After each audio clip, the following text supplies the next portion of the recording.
Jatend migawo mar wuodhe kod apeyni Murkomen owacho ni jogo ma imiyo rak mondo los apeyni ochungo tijegi kaluwore gi onge mar omenda e migawono kod gope ma osebedo ka kunore mapok ochul nyaka kawuono. Murkomen wacho ni midhiero mokwako migawono ne ochakore chon ok mana sani.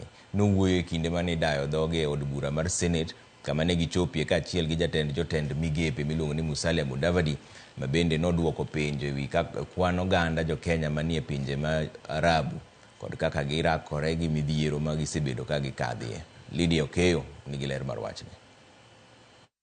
E chenro ma dawo dho jotend migepe od bura mar Senate, jatend migawo mar wuodhe kod apaya Murkomen, jatend migawo mar alwora Soipan Tuya kaachiel gi jotend migepe Musalia Mudavadi nochopo e Senate. Well, I grant you the opportunity. Kaluwore gi penjo mane ochwal ewi apeyni ma oserem tiek gere pacho ka, jatend migawo mar wuodhe kod apaya Murkomen oyango ni migawono ni kod gope maromo siling bilion 165 ma pok ochulo, gino ma osebedo kang'eko chenro mag gero apeyni ka jogera apeyni go koro ringo weyo tijegi. The delay in the completion of Wang Arod Kamito Road and the Maseno-Kombewa Kalandini Road D245 and Maseno Town Roads RWC 119 projects were caused by the contractor's withdrawal from the site due to the severe financial distress from the accumulation of the pending bills. Owacho ni kata mana omenda ma budget mar hik omenda 2024 pok ochwal negi, kowacho ni kuom siling bilion 50 mano owinjo chwal negi,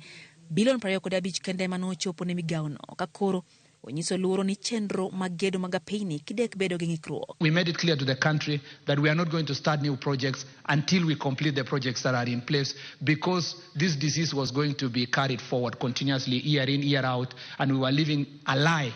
And that's why we must confront the reality on the ground. Jatend migepe Musalia Mudavadi noyudo thuolo mar chiwo ler ewi kwan mar oganda jo-Kenya manie pinje jo-Arabu e yore mag tije maduto romo oganda 416,548. In Saudi Arabia, the records we have are there are 310,266 Kenyans.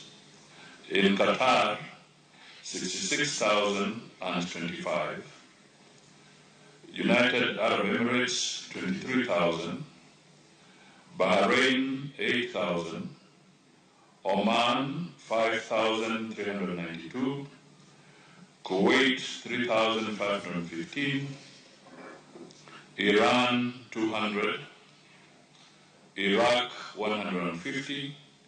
The total record we have as of to date is 416,548. Mudavadi owacho ni kata obedo ni moko kuom oganda go osebedo kakale midhiere e pinjego, to piny owacho osetemo wanyalo mar chwalo kony mowinjore. Kata kamano, olero ni nonro moko gi ongego kaluwore ni nitiere oganda man oko to ok ondikore e yo mowinjore. Numbers given therefore constitute periodic statistics derived from our missions in these countries. It should be noted that not all Kenyans register with our missions abroad. Owacho ni gisetemo chiwo kony mag omenda, hocho kod siro chenro makelo ringre oganda moko ma wito ngimagi anyane familia ma ok nyal ka koro singo ne gijiwo tudruok e kind piny Kenya gi pinje ma okgo mario kuonde ma oganda winjo e pek. The ministry also facilitates administrative procedures, including police investigations, if any, and the settlement of hospital and medical bills as appropriate. Jatend migawo mar alwora bende olero ni migawo mare tiyo kanyakla gi counties mar kedo gi midhiero ma ikelo gi lokruok chal lwasi e kind chenro mamoko. Lydia Okeyo, Ramogi TV.